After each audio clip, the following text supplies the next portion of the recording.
teman-teman, check out sekarang juga hoodie eksklusif sisa 3 pieces terakhir. Langsung tap-tap layar dan klaim voucher gratis ongkirnya dalam hitungan 3, 2, 1, sold out!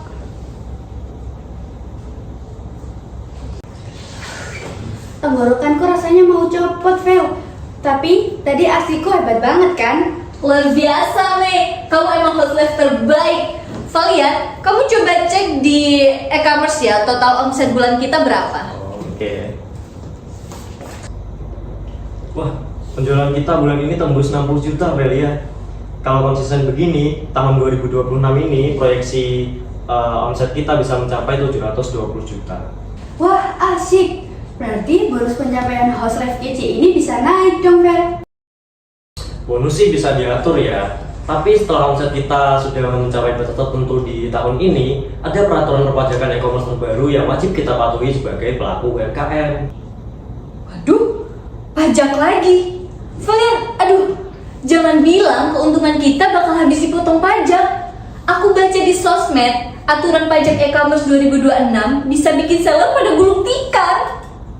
Hah, serius kalian? Berarti bonus sama gajiku bisa terancam pajak e-commerce dong? Ih, kalian ini kebiasaan banget menelan komentar-komentar yang beredar gitu tanpa tahu aturan resminya. Ya udah, biar kalian nggak paranoid, nanti sore ikut aku deh ketemu sama Pak Hekal.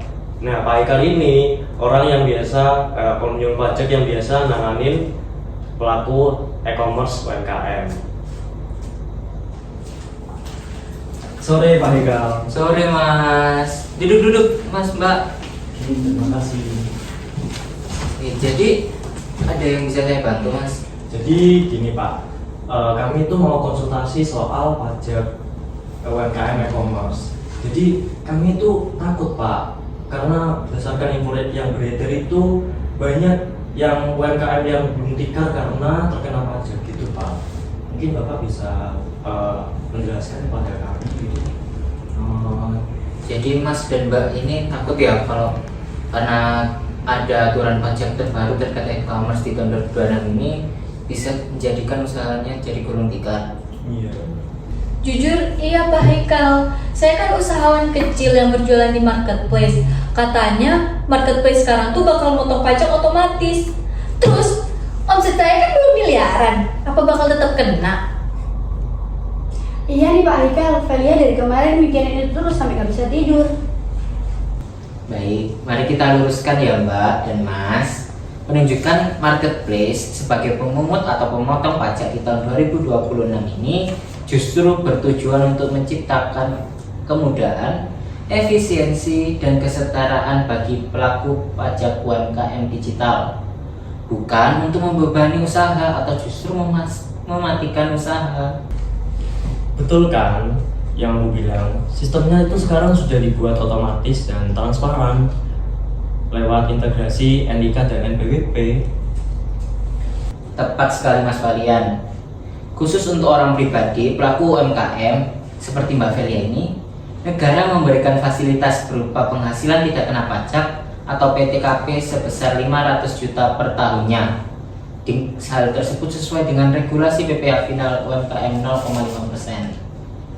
Maksudnya gimana itu Pak? Berarti kalau omsetnya di bawah 500 juta nggak kena pajak?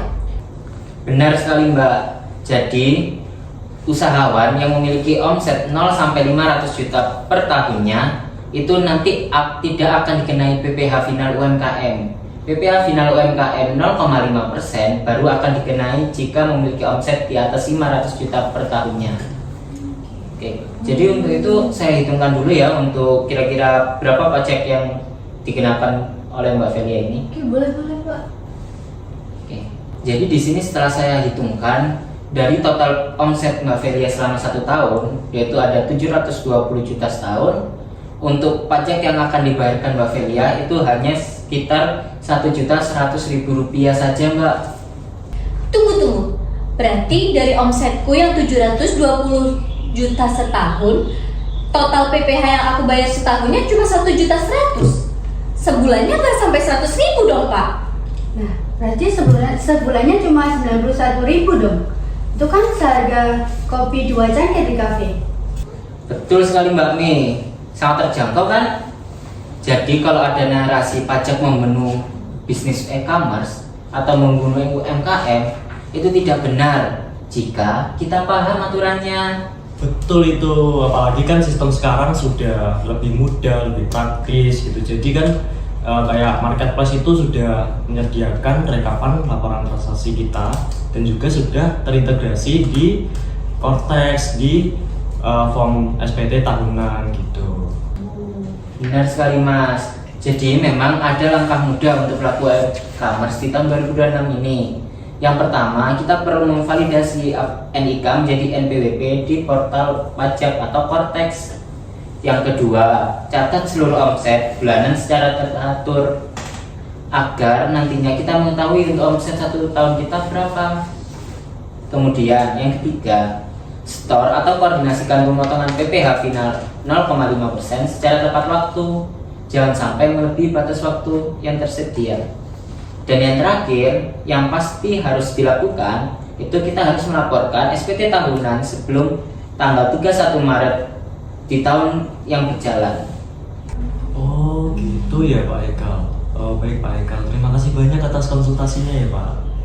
Sama-sama Mas dan Mbak, semoga dapat memberikan ilmu ya untuk membahas dan terkait pemotongan pajak PPh final UMKM ini. Ya, Baik, makasih ya, Pak. Makasih Pak. Pak. Mari Pak. Kalian, Mei, jujur ya, kepalaku rasanya plong banget. Ternyata bayar pajak e-commerce itu adil, transparan, dan terjangkau banget. Makanya, jadi entrepreneur kayak kita ini jangan cuma jago jualan aja, tapi juga harus jago soal administrasi. Nah, kalau kita taat pajak gini, nanti kan bisnis kita makin terpercaya di mata investor dan bank kan. Sip kalau gitu, aku jadi makin semangat nih live-nya. Guys, kita check out malam ini. Ayo Mei, kita live cepet. Keburu malam. Ini nih. Oke guys, kita mulai. Ayo kita semangat ya. Oke. Halo guys, kembali lagi di live streetwear Velia. Malam ini bukan cuma bajunya yang makin kece, tapi toko kita